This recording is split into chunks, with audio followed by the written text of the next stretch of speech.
Bonjour à toutes et à tous. L'échange que j'ai eu avec Nadia pour ce premier épisode de L'étincelle invisible a réveillé beaucoup de mauvais souvenirs que j'avais réussi à enfouir en moi avec le temps. Et pour cause, notre parcours présente un bon nombre de similitudes. C'est avec beaucoup d'émotion que Nadia va nous raconter le sien. De ne pas avoir un œil un regard sur l'évolution de mon fils ou de ce qu'ils vont faire avec lui, ça me dérangeait. Madame, vous êtes sûre, mais votre fils, il est normal. Mais c'est peut-être pas vous qui avez un problème. Personne me dirige, donc voilà, j'ai 2 enfants. Entre être accusée d'inventer les problèmes de son fils et ne pas être accompagnée pendant cette période d'incertitude et de flou, nous avons eu le même constat.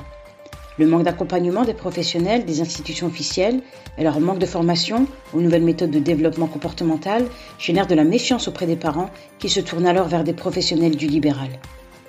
Perdue et seule au monde à l'annonce du diagnostic, auquel elle n'était pas préparée, Nadia a fait des pieds et des mains pour mettre en place une prise en charge adaptée pour son fils, tout en s'occupant de sa famille et avec un travail à plein temps. Son engagement vis-à-vis de son fils force l'admiration et le respect. Ce qui ressort de mes échanges avec Nadia, c'est qu'il reste encore des progrès à faire dans l'accompagnement des familles confrontées au spectre de l'autisme. Un premier pas a été franchi en 2019 avec la création de plateformes de coordination et d'orientation, les PCO, donnant accès à des professionnels pluridisciplinaires et formés, le tout gratuitement. Je vous laisse découvrir le témoignage de Nadia. Bonne écoute!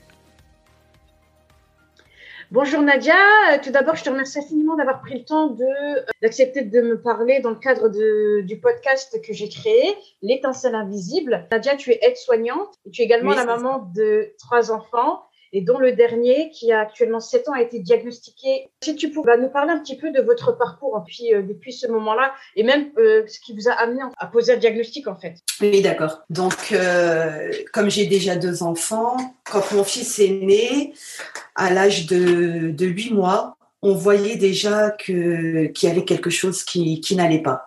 Il se retournait pas quand on l'appelait, il était tout le temps près des écrans. Et voilà, comme on avait déjà 2 enfants, on voyait quelque chose qui n'allait pas, surtout mon mari.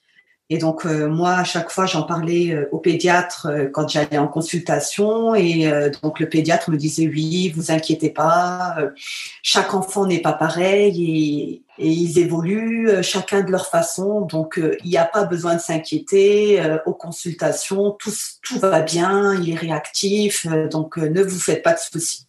Donc, moi, je lui ai dit, OK.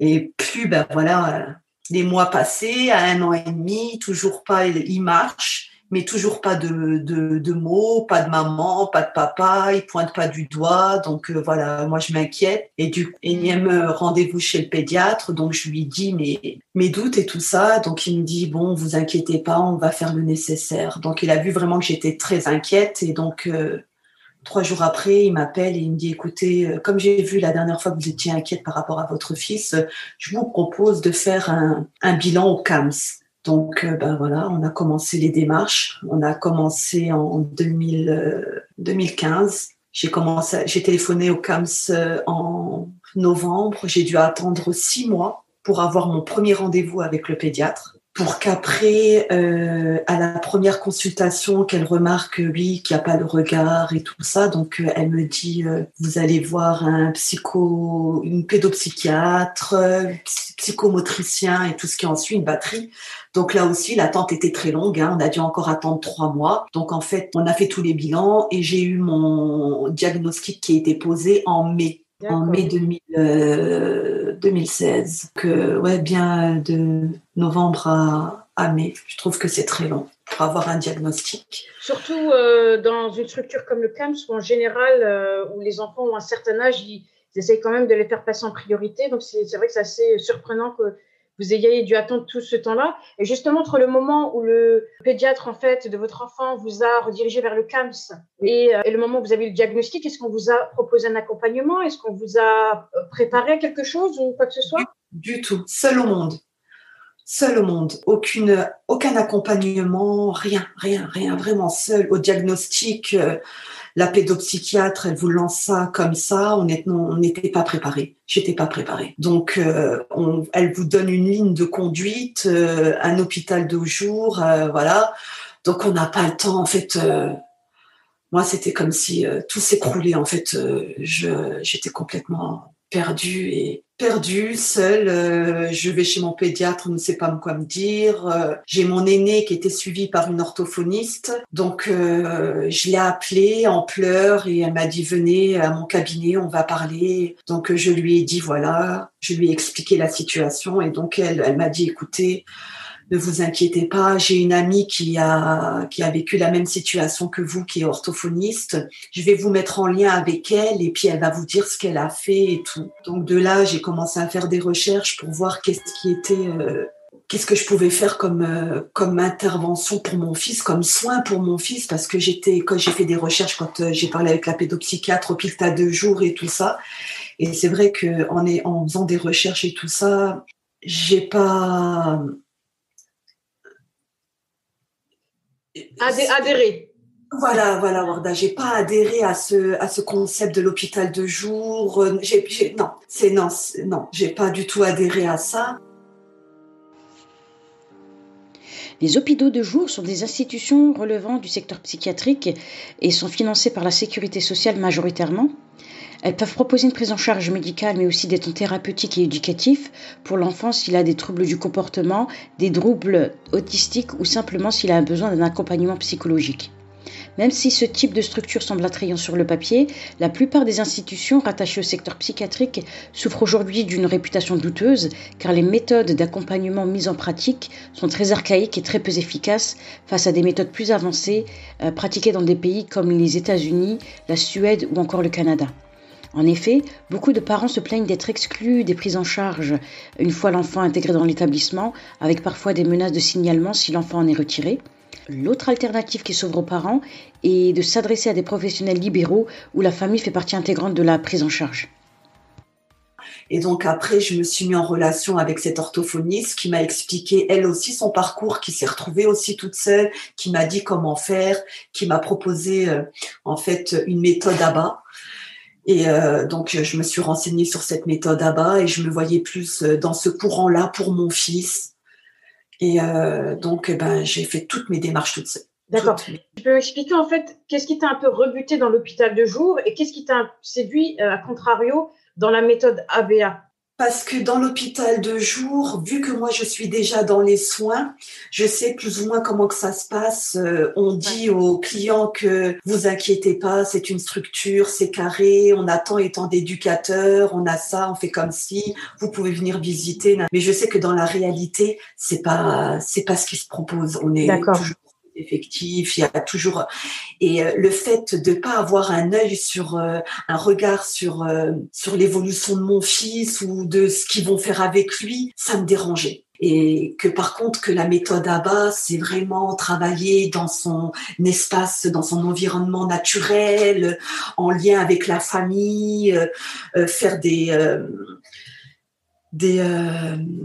des protocoles pour travailler, qu'est-ce qu'on veut travailler, puis on a un regard et on est inclus dedans, inclus. L'ABA, l'Applied Behavior Analysis ou analyse comportementale appliquée, fait partie des programmes d'intervention précoce pour les enfants avec autisme. C'est une méthode qui repose sur les sciences du comportement et sur des techniques permettant de faciliter l'apprentissage de nouveaux comportements en analysant la tâche à exécuter, en la divisant sous objectifs, en apportant des aides de façon précise, puis en programmant leur estompage. Les efforts de l'enfant sont motivés grâce à un travail important sur la motivation et la recherche de nouveaux centres d'intérêt. Concrètement, l'enfant est récompensé après l'atteinte de chaque palier d'apprentissage avec un renforçateur, un objet ou une activité qui le motive et le stimule, par exemple. Cette méthode permet de développer tout apprentissage, comme les habiletés sociales, la propreté, l'autonomie, les jeux autonomes, les formuler des demandes par exemple, et ceci de façon individualisée en fonction du niveau d'attention de l'enfant, de sa vitesse d'apprentissage, de sa capacité à générer les nouveaux apprentissages. L'analyse comportementale appliquée fait partie des recommandations de la Haute Autorité de Santé pour l'accompagnement des enfants autistes. Je comprends tout à fait l'approche. C'est vrai que c'est ce qui ressort beaucoup de la part des parents, d'avoir ce sentiment de ne pas être intégré dans les suivis dans tout hôpital de jour. Et c'est la raison principale pour laquelle les parents se dirigent vraiment vers une prise en charge en libéral. D'accord. Voilà. Ok. À partir de ce moment-là, donc, vous avez mis en place cet accompagnement ABA. Comment ça s'est passé au quotidien? Est-ce que ton enfant était scolarisé? Il était en crèche à ce moment-là? À ce moment-là, on m'avait conseillé, il était en crèche, de le mettre tout de suite en crèche. Donc, la complication, en fait, c'est quand parce que moi, mes enfants n'ont jamais été en crèche parce que ma mère est assistante maternelle, donc j'avais pas le besoin. Et donc, j'ai contacté plusieurs crèches de mon secteur. Et forcément, quand vous dites oui, mon fils est porteur d'handicap, oui, c'est quoi? Il est autiste. On vous ferme les portes. Tu as été très transparente dès le début, je suppose, pour bien favoriser l'inclusion de ton enfant. La prise en charge, ouais. D'accord, ouais. d'accord. Et complètement non. Trois crèches, non. Et la seule crèche qui m'a acceptée, c'est une crèche de quartier, qui m'a ouvert les portes, qui m'a dit, écoutez, je comprends. Au début, j'ai pas voulu dire l'handicap de mon fils. Donc, elle m'a dit, vous comprenez, il y a une liste d'attente, je ne sais pas de combien. Donc là, après, j'ai commencé à pleurer parce que à chaque fois, j'allais. Donc, j'ai commencé à pleurer, à leur expliquer et en leur disant que comme quoi, bon voilà, parce que c'est mon fils qui est porteur d'handicap. Je lui dis, mon fils ne serait pas handicapé, je n'aurais même pas eu besoin de vos services et voilà, parce qu'il faut qu'il se sociabilise, il faut que voilà, qu'il soit avec d'autres enfants. Je dis, moi, maman est assistante maternelle, donc j'ai pas ce souci-là. Donc de là, tout de suite, elle a été très à l'écoute et elle me dit, écoutez, on va faire notre maximum. Et tout de suite, la semaine d'après, elle m'a proposé des créneaux. Je mettais mon enfant 3 fois par semaine. C'est vraiment une question de chance, quelque part, à ton parcours. Le fait que tu sois aide-soignante, le fait que tu aies pu parler à cet orthophoniste, le fait que tu sois tombée sur cette crèche de quartier. Et c'est vrai que sans ça, Dieu seul sait où. Je ne sais pas ce que j'aurais fait parce qu'en fait, comme je dis, dans mon malheur, j'ai eu de la chance. Il y a d'autres parents qui se retrouvent à pas quoi faire et à taper dans toutes les portes et à perdre du temps. Moi, j'ai pas trop perdu de temps. J'ai perdu du temps administrativement quand j'ai voulu faire mon dossier MDPH. Pour moi, ça a été très dur parce qu'en fait, quand mon fils a été diagnostiqué, j'ai pas eu le temps de me retourner et de me dire ce qui se passait. J'ai pas eu le temps. En fait, j'ai pleuré un bon coup et j'ai dit bon, faut que je me réveille et il faut que je fasse un suivi pour mon fils. Je ne veux pas que mon fils soit un boulet pour la France. Je veux que mon fils soit autonome. Il faut que je mette toutes les cartes. Il faut que je mette toutes les cartes. J'en perds mes mots. Je suis désolée parce que non, mais je comprends, mais je comprends ce que tu veux dire. Oui, non, mais je comprends tout à fait. Ouais. Qui remonte et j'ai dit il faut vraiment que je fasse le maximum pour mon fils pour qu'il soit autonome. Donc du coup, j'ai mis quand même 2 mois à remplir le dossier MDPH. Ça a été dur pour moi parce que je savais que quand j'allais remplir le dossier MDPH, mon fils allait avoir une étiquette sur le dos. C'est bon. Ouais. C'est une mise à nu en fait, une mise à nu totale sur l'intimité de la vie de famille, sur les difficultés sur le fait que vous ayez besoin d'aide. Moi, j'ai ressenti la même chose. Parce que j'ai dû faire ce dossier MDPH parce que voilà, j'ai fait un choix de faire en libéral. La méthode ABA, elle n'est pas prise en charge, donc ça a un coût. Et voilà, personnellement, je ne peux pas. Donc j'étais obligée de faire ce dossier MDPH. Et puis j'ai vu loin aussi parce que l'année d'après, en septembre, il rentrait aussi en maternelle. Donc il fallait faire un dossier possible pour l'AESH. Donc je me suis vraiment pris bien avant. Mais bon, j'ai rempli mon dossier. Et administrativement, c'est très dur, très compliqué parce que j'ai attendu 6 mois, 7 mois. Mais pour une réponse. Pour avoir la réponse. Ouais. Pour avoir la réponse. Donc, mon fils, on nous rabâche qu'à chaque fois, il faut diagnostiquer tôt pour prendre en charge tôt. Mon fils a été diagnostiqué très tôt. Il avait 2 ans. Mais la prise en charge s'est fait bien après. Pourquoi? Administrativement, on est au ralenti. C'est terrible d'attendre 9 mois. Je ne pouvais pas me permettre de commencer la prise en charge. Je ne pouvais pas payer les intervenants. C'était juste impossible pour moi. Donc, j'étais obligée d'attendre parce que je ne savais pas s'ils allaient me dire oui ou non. Ouais. Parce qu'en plus, quand j'ai fait mon dossier, j'ai demandé que s'ils avaient besoin, ils me convoquaient. On vous prend pas au sérieux parce que je m'en rappelle, j'ai été convoquée, j'ai même ramené mon fils. Ils ont bien vu qu'il papillonnait dans tous les sens, qu'il courait, voilà. Et puis c'est vrai que à cette période-là, j'étais à fleur de peau, voilà.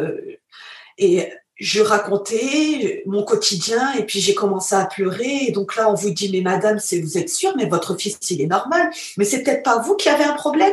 Oh, mais là, j'ai dit, mais où on va? Je dis, non, j'ai pas de problème. C'est que voilà, j'avais pas encore fait J'avais pas encore accepté le handicap de mon fils. Je me retrouve dans des démarches, on me convoque, je sais pas où je vais.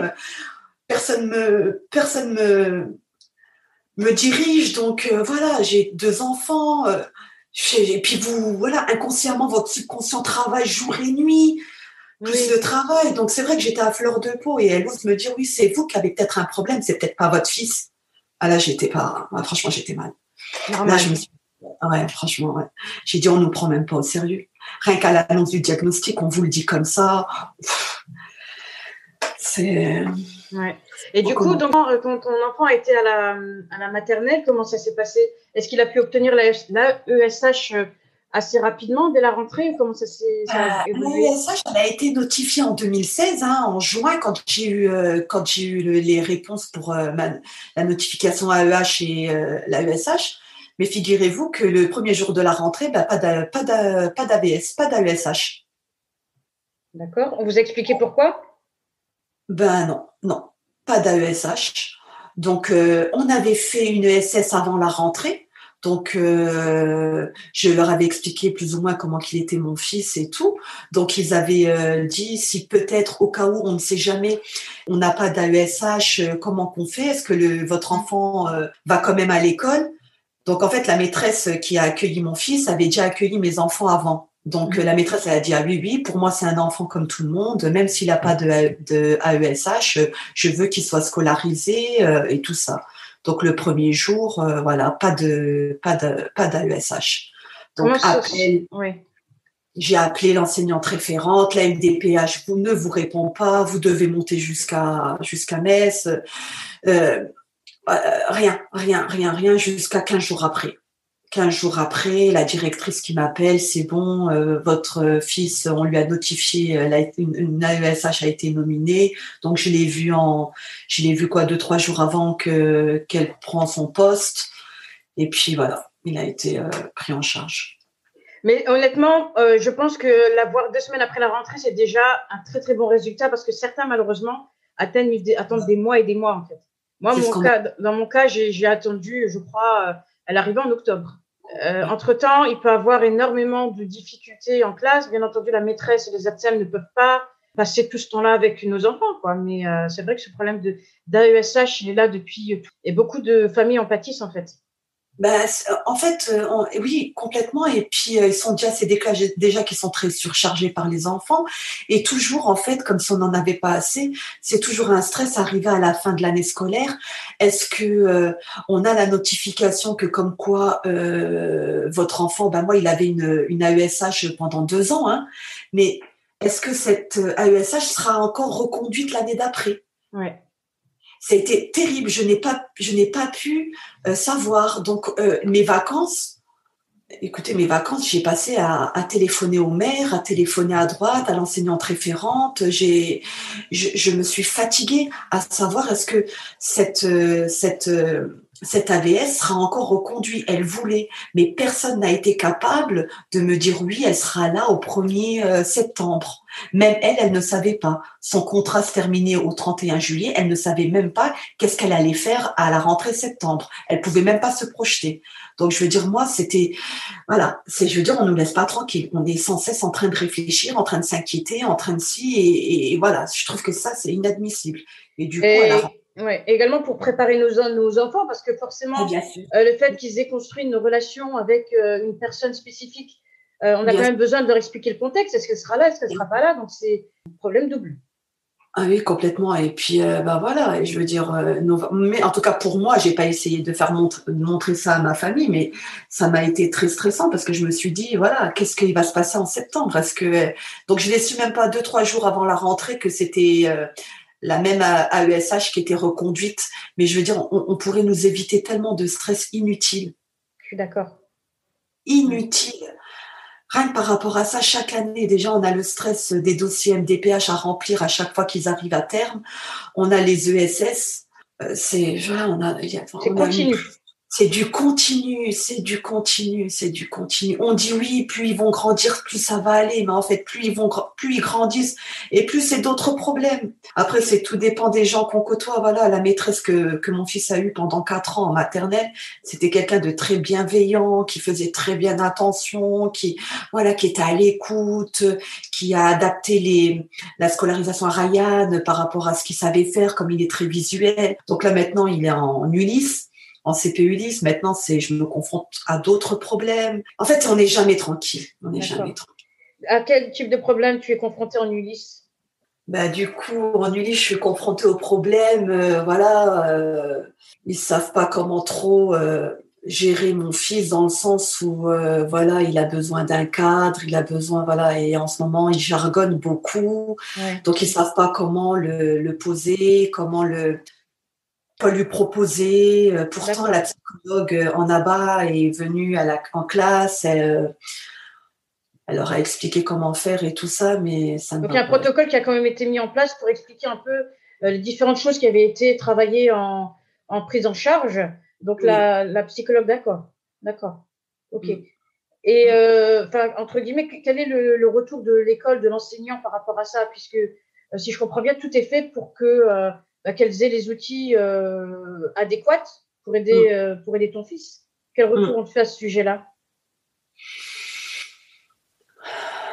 On me dit que, en fait, ça dépend des jours. Les jours se suivent mais ne se ressemblent pas. Il y a des jours où ça va aller, il y a des jours où on va me dire, non, ça n'a pas été aujourd'hui. C'est vrai, il jargonne, il reste pas trop en place. On verra parce que là bientôt j'ai une ESS, donc on en reparlera à l'ESS. D'accord. La maîtresse essaie quand même de mettre des choses en place, mais bon, je sais pas. Et à côté de ça, donc comment se passe ta vie de famille? Je suppose que au sein de la fratrie, les frères et sœurs ont intégré le handicap de Ryan. Comment ça se passe? Est-ce qu'il y a un impact sur la vie professionnelle? Pour ma vie professionnelle, j'ai fait un choix de pas en informer, en fait. D'accord. J'ai fait ce choix-là parce que pourquoi il arrive j'ai fait ce choix parce que il a des problèmes du sommeil, je ne veux pas qu'on mette tout sur le dos de mon fils. Si un jour je viens fatiguée ou si je suis absente au travail, oui, c'est normal, elle a un enfant qui est porteur d'handicap ou que les gens ne comprennent pas ou qu'on me plaint, la stigmatisation et ça, ouais, non. D'accord. Mais après, encore une fois, je pense qu'il y a énormément de parents qui sont dans la même situation, qui ne veulent pas qu'on mélange tout, et je pense que c'est tout à fait compréhensible. Aujourd'hui, comment tu envisages l'avenir? Est-ce que on t'a offert des options par rapport à la scolarité de ton enfant? Non, j'ai pas d'autre option. Donc, à l'heure actuelle, c'est continuer dans le cursus Ulysse, mettre en place des aménagements. Est-ce que ces aménagements ont été intégrés au PPS, en fait, qui est le document qui est fourni à la MDPH pour détailler tous les aménagements dont l'enfant a besoin? Le PPS, c'est ça, PPS? Oui, c'est ça. Oui, il a été fait la dernière année de maternelle. D'accord. Mais du coup, je crois pas qu'ils l'ont refait. Parce que ça, en l'occurrence, c'est le document officiel qui stipule tous les aménagements dont l'enfant a besoin. Dans certains cas, ça peut être la mise en place d'un ordinateur, ça peut être des stylos adaptés parce que l'enfant a des problèmes en termes de graphisme, ça peut être utiliser des supports visuels comme des pictogrammes parce que l'enfant n'est pas verbal, mais avec les pictogrammes, on peut mettre en place une communication. Moi, c'est clairement quelque chose que j'ai mis en place et qui a beaucoup aidé à créer le lien entre mon fils et son AESH et la maîtresse. Ce PPS est validé par la MDPH. Une fois qu'il est mis en place, l'école doit le respecter, en fait. Et jusqu'à présent, j'ai jamais eu de soucis par rapport aux demandes que j'ai effectuées. Moi, l'école, là où il est actuellement, ils utilisent beaucoup les pictogrammes et des manipulations manuelles. Hein. D'accord, c'est déjà ça. Est-ce qu'aujourd'hui, au sein de ta famille, pas la famille directe, mais les frères et sœurs, les grands-parents, est-ce que tu as fait le choix d'en parler ouvertement? Comment ça se passe à ce niveau-là? Oui. Du côté de moi, de mon côté, dès que j'ai eu le diagnostic, j'ai informé ma mère, elle avait bien vu et tout ça. Après, j'ai pas tout de suite dit à mes frères, parce que comme il était petit, donc ça se voyait pas trop. Je sais pas pourquoi j'ai pas voulu le dire. C'est peut-être, je sais pas. Mais après, une fois que je l'ai dit, une fois que je l'ai annoncé à ma famille et à ma belle famille, ça m'a fait du bien en fait. Bien sûr. Ça m'a fait du bien. Mais mes amis, les amis proches savent pour mon fils, mais sinon je n'en parle pas. Autour de moi, des connaissances, je n'en parle pas, je parle pas. C'est vraiment les personnes qui interagissent directement avec ton enfant, en fait. Oui. C'est ce qui fait sens quelque part. Il n'y a aucune raison d'étaler cet aspect Non. de ta vie privée. Si aujourd'hui, quelqu'un pouvait te répondre à un souhait pour améliorer ton quotidien et celui de ta famille et de ton fils, ce serait lequel? Pour améliorer le quotidien de moi et de mon fils? Ouais. Faciliter les démarches et de nous donner accès aux prises en charge qu'on veut, en fait, nous. Qu'on nous simplifie tout ça, en fait. Au début, quand mon fils a été diagnostiqué, il a été aussi diagnostiqué par le CRA. On m'a dit qu'il lui fallait une psychomotricienne. J'ai été sur liste d'attente, surtout, j'en ai trouvé aucun. Une liste d'attente, mais incroyable.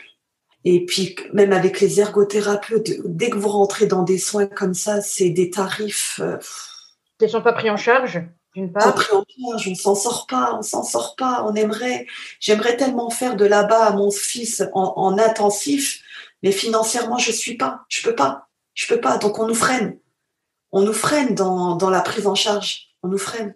Financièrement, nous aider financièrement à pouvoir aider nos enfants, à pouvoir aider nos enfants, à pouvoir avoir une prise en charge qu'on souhaite nous, parents, et qu'on sait que c'est bon, parce que ça a déjà fait ses preuves. Moi, mon fils, il a été propre en 1 mois et demi. J'ai suivi le protocole. Au début, j'ai baissé les bras parce que je me suis dit, c'est pas vrai, ça va pas marcher, mais ça a marché. Et c'est vrai que là-bas, voilà, je suis à 100% avec là-bas. Plein de choses que j'ai pu mettre en place qui fonctionnent, mais ça a un coût. Ça a un coût et on n'est pas aidé. Quand on est aidé à droite, on nous reprend à gauche. Donc, voilà. Comment toi, tu fais en fait pour un peu continuer peut-être à te documenter sur le handicap? Est-ce que tu fais partie d'une association? Est-ce que tu as un réseau peut-être en ligne? Comment tu fais pour un peu continuer à évoluer sur ce sujet-là? Non, tout au début, j'ai voulu connaître s'il y avait des associations autour de chez moi, et en fait, il n'y a rien. Il y en a une à Saint-Avold qui est très loin. Non, il y a rien. On a rien. Je ne peux même pas échanger. On n'a rien. Donc après, j'ai fait sur les réseaux sociaux, j'ai vu un groupe où je me suis abonnée, et puis là, on échange avec des parents, et voilà, c'est tout. Et comment tu perçois ça? Est-ce que ça t'aide quelque part? Est-ce que tu te reconnais dans l'expérience des autres membres de ce groupe-là? Oui, bien sûr, ça t'aide, et quand ils posent des questions, tu te vois dedans, tu vas les aider, ou bien quand toi, tu as des questions, tu vas poser une question, on va t'aider. Oui, ça aide beaucoup. Moi, au début, mon fils, je voulais qu'il fasse un sport, et du coup, grâce à ce groupe-là, j'ai connu qu'il y avait un sport pour enfants porteurs de handicap, du volley. Donc, j'ai pu inscrire mon fils. Mais voilà, il a fait quelques séances, mais il n'a pas adhéré, mais c'était déjà bien. Son premier arbre de Noël, il l'a fait là-haut. J'en avais les larmes aux yeux. Je dis, mon fils, il est en train de faire un sport, et on se retrouve avec plein de monde à l'arbre de Noël. Il a été appelé, il a eu son cadeau, que mes 2 autres enfants le font et que j'ai jamais eu de soucis. Mais pour trouver une activité extrascolaire, c'est parcours du combattant aussi.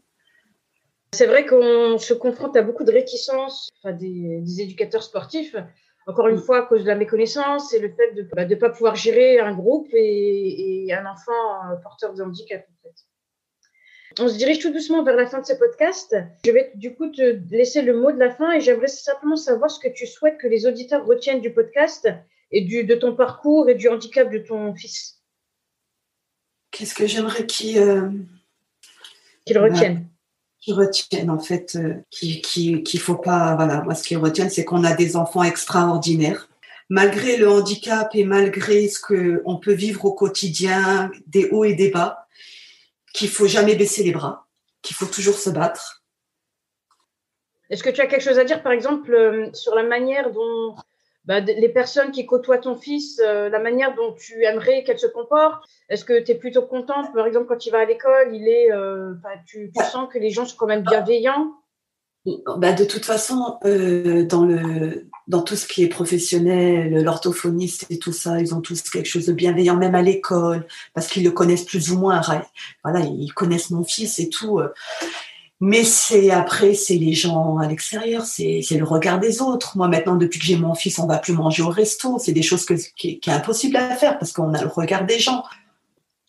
On vit plus comme avant parce que le regard des gens, il est pesant. Il est pesant. Je ne sais pas si j'ai répondu à ta question. Oui, non, mais c'est clairement, je voulais vraiment comprendre un peu ton vécu. Après, ça dépend vraiment des personnes, mais je connais. Je te prends juste un exemple. Une fois, j'étais dans un parc et j'ai mon fils qui adore faire la balançoire. Et quand on a voulu aller au parc, la balançoire était déjà prise.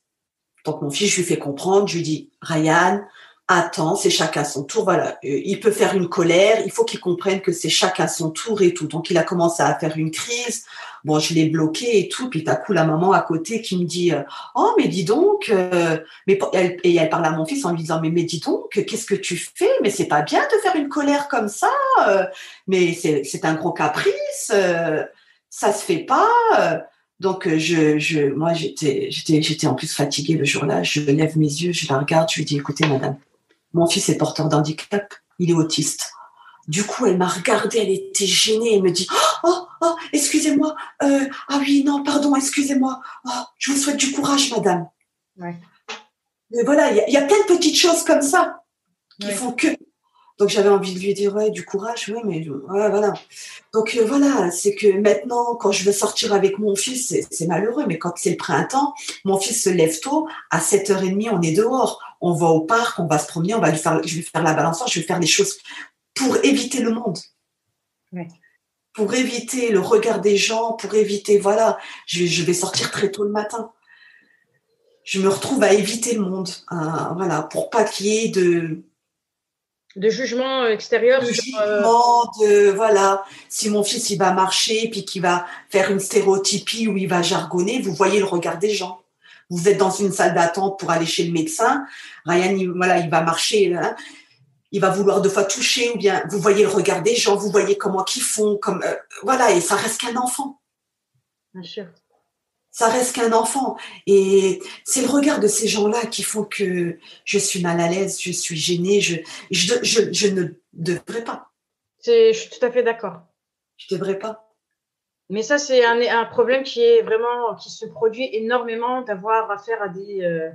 Moi, j'ai eu aussi mes petits épisodes. Mon enfant est encore en maternelle, mais c'est des moments que je n'oublierai jamais parce que ça reste très violent, en fait. Parce que d'une part, on est confronté au handicap, on est livré à nous-mêmes en termes de prise en charge, de l'impact sur nos vies. Et en plus de ça, on doit faire face au jugement de personnes qui vous côtoient régulièrement ou des personnes que vous ne connaissez pas. Que vous ne connaissez pas et qui se permet de vous faire des réflexions et que vous demandez rien, quoi. Qu'on demande rien et puis les gens, ils vous permettent de faire des choses et voilà, ça c'est pas normal. On va faire du vélo. Mon fils, au lieu de se mettre à droite, il va se mettre à gauche. Donc, vous avez des gens qui passent en vélo. Apprenez les règles à votre enfant. Qui me crient ça. Et moi, je dis, mais mon fils est handicapé. Des fois, j'ai envie même de prendre une banderole. Oui. Et quand on sort pour aller marcher, dire, mon fils est autiste. Ou il ne fait pas exprès. Et il est sorti en famille. Rien que marcher, parce que mon fils aime bien faire les trottinettes, et vous imaginez pas où je vais. Des fois, je fais 15 ou 20 kilomètres plus loin de mon domicile pour aller dans un coin où je sais que je vais voir personne, pour être tranquille, pour apprécier ce moment. Parce que si je sors pas loin de chez moi, dans un parc et tout ça, je suis toujours en stress. Ah, attends, est-ce que Ryan, il y a un vélo qui arrive. Est-ce que Ryan va bien se mettre à droite et il va pas plutôt aller à gauche? Je profite pas du moment. Je suis obligée de faire prendre à 40 km pour être tranquille, pour qu'il puisse faire de la trottinette. Oui, c'est vrai que ça semble un quotidien compliqué de vraiment de devoir intégrer toutes les personnes autour de vous pour pouvoir entre guillemets, avoir des automatismes au niveau de votre vie de tous les jours, en fait. Bah oui, et puis on se dit, il y a des jours où on va dire oui, on a envie de changer les choses, on veut je sais pas, faire des choses, interagir avec des associations, faire des choses, mais après, le côté tout ce qui est vie familiale, administrative, qui vous prend beaucoup d'énergie. Donc, en fait, vous savez, on est à droite, à gauche, on sait pas. J'aimerais tellement que les choses changent pour nos enfants, mais on sait pas par où commencer, on sait pas quoi. Ben, en tout cas, j'espère vraiment que le fait d'avoir partagé ton expérience aidera beaucoup de personnes à ouvrir leur esprit et à faire attention la prochaine fois. Parce que clairement, on sent que tu es à 100% derrière ton enfant et que tu devrais clairement pas subir les remarques de personnes qui n'ont pas l'air de faire preuve d'empathie et qui, ben voilà, ça reste un enfant au final. Que l'enfant soit porteur de handicap ou pas, qu'il roule à droite ou à gauche, j'estime que ça ne mérite pas le genre de réaction que tu as eu, clairement. Après, chacun pense comme il veut, mais je pense qu'il y a en effet énormément de choses à faire de ce point de vue-là. La toute dernière question que j'ai pour toi, c'est j'aimerais savoir en fait la raison qui a fait que tu souhaitais participer à ce podcast. Ma raison, c'est que en fait, moi toute seule, ça va faire 7 ans. Malgré que j'étais il y a 3 ans en arrière pleine d'énergie, à vouloir faire des choses, à faire que les choses bougent pour nos enfants, je n'y arrive pas. Et quand j'ai vu ton projet, je me suis dit, je lui ai dit ça, c'est peut-être la chose à participer pour que les gens écoutent notre quotidien et que vers les différents témoignages que tu as pu enregistrer, que je pense que on se rejoint tous sur certaines choses et que si par bonheur que tes podcasts soient écoutés et que voilà qu'on soit entendu et que ça change positivement pour nos enfants, que tu puisses faire changer les choses, qu'on nous écoute et qu'on voit vraiment les besoins des familles. Parce que arrivé en avril, oui, la journée de l'autisme, oui, l'autisme, nanani, on fait comme ça, on fait ça, le plan, mais concrètement, il n'y a rien. Il y a rien. Quand on veut appliquer des choses, quand on veut faire, il y a rien. C'est le jour J où, voilà, les pauvres, les enfants, ils sont extraordinaires et tout ça. Et non, et en vérité, non, notre quotidien, nous, il change pas. On est toujours dans la même galère administrative, dans la même galère de l'école, dans la même galère de prise en charge, et il n'y a rien qui change. Et je me suis dit, ces podcasts, peut-être que beaucoup de personnes vont écouter ça, qui vont nous prendre au sérieux, qui vont nous comprendre et qui vont, que tu puisses être un peu notre porte-parole et peut-être que tu arriveras à faire changer les choses. Moi, c'est tout ce que je souhaite. Moi, c'est pour l'avenir de nos enfants, en fait. Bien sûr. Nous, notre avenir, on l'a déjà fait, voilà. Mon fils n'aurait pas été porteur d'handicap. Je m'inquiète pas pour mes 2 autres parce que je sais que mais je m'inquiète beaucoup au jour d'aujourd'hui pour mon dernier. Parce que je me dis, le jour où je serai plus là, qu'est-ce qui va devenir? Et voilà, j'espère que par rapport à tes enregistrements, que tu seras beaucoup écouté, que les gens vont nous comprendre, qu'on va nous ouvrir des portes, qu'on va nous faciliter les choses. Mais le message est passé. En tout cas, je te remercie infiniment, Nadia, d'avoir pris un peu de ton temps pour nous exposer un peu ta situation. Et j'espère vraiment que les auditeurs trouveront écho dans ce que tu as raconté, que ça aura un impact positif sur eux. Je te remercie, Nadia. Je te remercie beaucoup, Warda. De rien. Au revoir.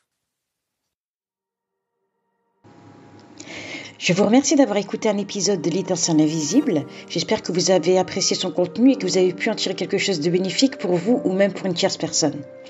Si vous souhaitez me soutenir dans la sensibilisation autour du handicap invisible et plus précisément du spectre autistique, n'hésitez pas à vous abonner et à partager ce podcast ou à me suivre sur Instagram et Facebook sous le pseudo L'étincelle invisible, tout attaché, car je reste convaincue que seul on va plus vite, mais ensemble on va plus loin.